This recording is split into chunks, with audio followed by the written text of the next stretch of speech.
Hey everyone, welcome to Highland, New York, where we're at a ground mount we installed 5 years ago. And I thought I'd give you a little tour of how these ground mount systems look. Let's go check it out. So right out of the gate, you could see our SunPower panels right there. And then as we come around to the side, you could see the racking system that we use.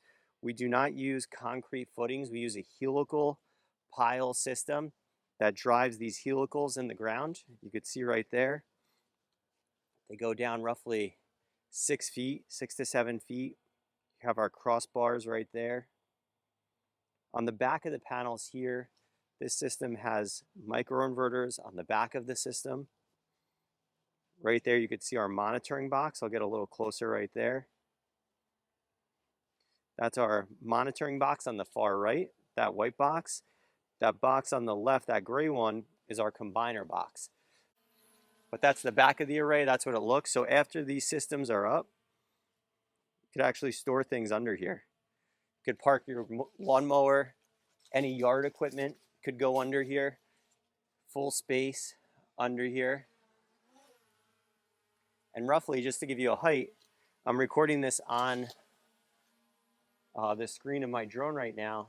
This height to the top edge right there is roughly 10 feet.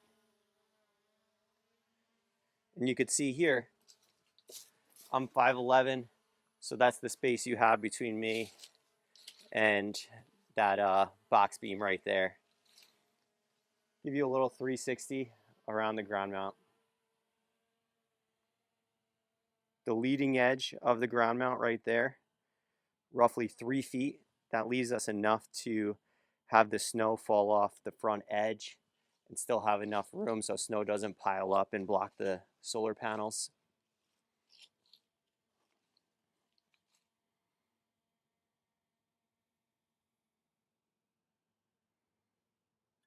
Really cool system if you have the space in your backyard to put a ground mount system. A lot of towns have heavy restrictions on setbacks where these can't be in the front yard, to be in the backyard of the home or in the side yard. But this is a beautiful system. This is powering this entire home. And yeah, signing out. If you're interested in getting solar for your home, reach out to us at buysolarlocal.com.